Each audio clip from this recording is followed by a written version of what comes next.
নমস্কার বন্ধুরা, আপনারা সবাই কেমন আছেন? আশা করছি আপনারা সবাই খুব ভালো আছেন। আরশোলার উৎপাতে আমরা কম বেশি প্রত্যেকেই কিন্তু অস্থির হয়ে উঠি, আর বাড়িতে দিনকে দিন এদের সংখ্যা বাড়তেই থাকে।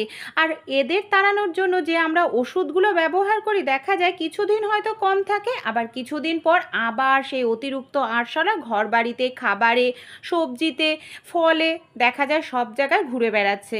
তাই কিভাবে ঘরোয়া পদ্ধতিতে আমরা আরশোলাকে মেরে ফেলতে পারবো, যাতে আমাদের বাড়িতে আর কোনোদিনও আরশোলা না হয়, তারই একটি পদ্ধতি বা টিপস আমি আপনাদের সঙ্গে শেয়ার করব।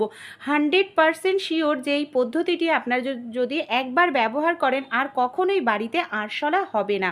এখানে একটি পরিষ্কার আমি পাত্র নিয়ে নিয়েছি। পাত্রের মধ্যে আমি নিয়ে নিচ্ছি আটা, যে আটার আমরা রুটি তৈরি করে খাই। এই আটার মধ্যে প্রথম যে উপকরণটা দেব সেটা হলো, দেখুন আমি এখানে নিয়ে নিয়েছি ডেটল। ডেটলও আমাদের কম বেশি প্রত্যেকের বাড়িতেই কিন্তু থাকে।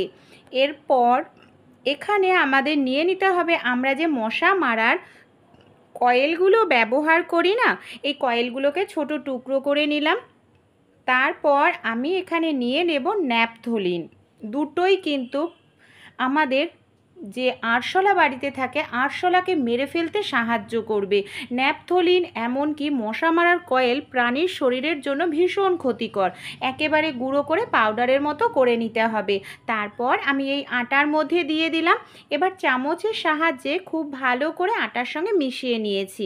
এবার আরেকটি যে জিনিস নেব সেটা হলো, দেখুন নিম পাতা। এখানে আমি শুকনো নিম পাতা নিয়ে নিচ্ছি। নিম পাতার গন্ধ আরশোলা কিন্তু একেবারেই পছন্দ করতে পারে না। তাছাড়াও নিম পাতা আমাদের ঘরবাড়ি থেকে কিন্তু ব্যাকটেরিয়া দূর করতেও সাহায্য করে। এখানে আমি শুকনো নিম পাতাটাকে হাতের সাহায্যে গুঁড়ো করে নিলাম। আর শুকনো নিম পাতা না থাকলে কাঁচা নিম পাতা আপনারা মিক্সার জারে দিয়ে পেস্ট তৈরি করে নিতে পারেন। খুব ভালো করে মিশিয়ে নিলাম।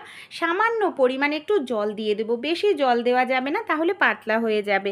সামান্য জল দিয়ে চামচের সাহায্যে দেখুন আমি খুব ভালো করে এইভাবে মিশিয়ে নিচ্ছি আটার সঙ্গে সব উপকরণ। এই মিশ্রণটা না তৈরি করতে হবে এমনভাবে, আমরা যেরকম রুটির জন্য আটা মাখি, একেবারে নরমও না আবার একেবারে শক্তও না, ঠিক সেরকমভাবেই এই আটাটাকে কিন্তু আমাদের মেখে নিতে হবে। দেখুন আমি হাতের সাহায্যে খুব ভালো করে কিন্তু মেখে নিচ্ছি। আর এটা যদি আপনারা একবার ব্যবহার করেন, দেখবেন আপনাদের প্রথম দিনেই কিন্তু বাড়ি থেকে প্রায় 50% আরশোলা কমে যাবে। আর এটা খরচও অনেক অতিরিক্ত না, তাই মাঝে মাঝে যদি আরশোলার উৎপাত হয় আবারও আপনারা ঘরেই তৈরি করে দিয়ে দিতে পারবেন। এবার কি করছি, এরকম ছোট ছোট করে গোল বলের মতো আমাদের তৈরি করে নিতে হবে। আপনাদের বাড়িতে কেমন আরশোলা আছে তার উপরে আপনারা পরিমাণটা তৈরি করবেন, অনেক বা বেশি কম।